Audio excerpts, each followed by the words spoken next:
Hi folks, today I'd like to offer the first in a new series I'd like to call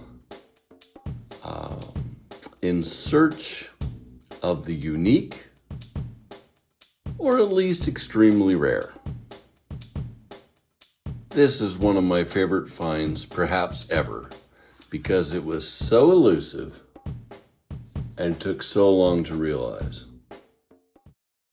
In my effort to describe today's subject, I'm probably going to mispronounce some Japanese words. I apologize for this. I've learned these terms and place names from reading them and in the antiques trade. For today's offering, I'd like to look at a near pair of Kakiemon bowls. But first, a word about Kakiemon and my introduction to the subject. About 35 years ago, I read my first book on Asian antiques, and I immediately thought I was an expert. I was finding fabulous porcelains and bronzes and rare woodblock prints everywhere. Then I read the second book, and I knew quite a bit less. And after reading my third book, I was completely confused about the topic.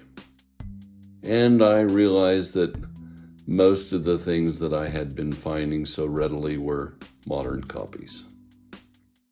In one of those early books, I was introduced to Kakiemon porcelain, which is recognizable by its stylized asymmetrical decoration on a milk or boiled egg white porcelain known as Nigashida.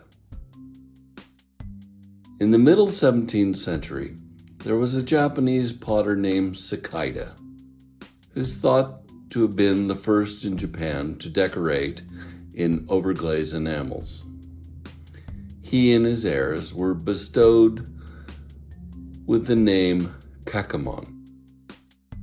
By the 1670s, they were producing these sparing, elegant designs decorated with enamels of persimmon red, blue, green, yellow, black, gold, and occasionally silver at the Nangawara kiln in Arita.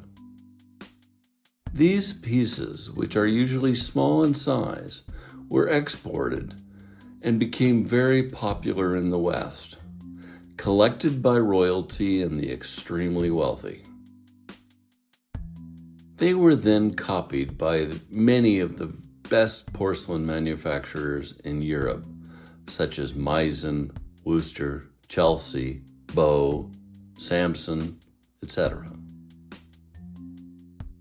So, I read about this ware and thought that it was beautiful, saw that it was valuable, and decided it was one of the things I was looking for. In the past 30-odd years, I picked up innumerable bits of porcelain, and they were all modern copies.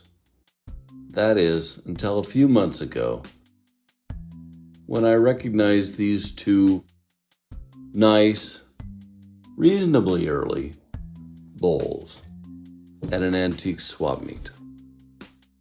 This is the first of the two.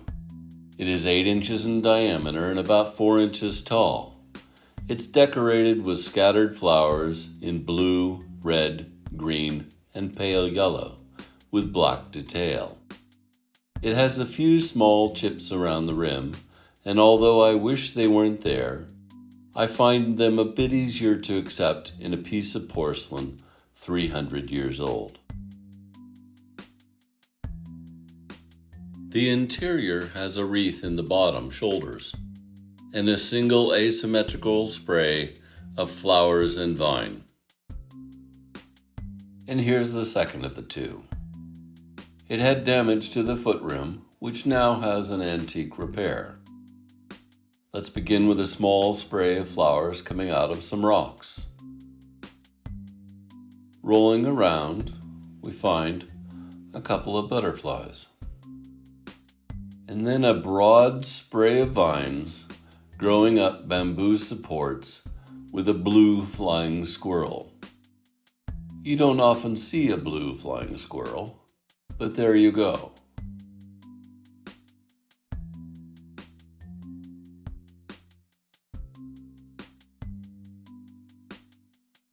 The rim, as with the first bowl, has what they call a chocolate rim. It's an iron oxide glaze, then a reticulated band around the upper shoulder. In the interior, there are two asymmetrical arrangements of flowers and two figures dressed in kimono opposite one another, with a small floral medallion in the center. The decoration, particularly the floral groups, is archetypal and exactly what you'd expect to find on Kakiemon porcelain. I wanted to share these two bowls with you because I thought it was interesting that I learned about this type of ware, and then it only took me 30 odd years to find a piece. It just proves that you can find anything anywhere. You might find it quickly, but you might have to look for 30 years. By the time you're watching this, these bowls will be off to auction. The fun for me was in finding them, and now I can let the next person add them to their collection.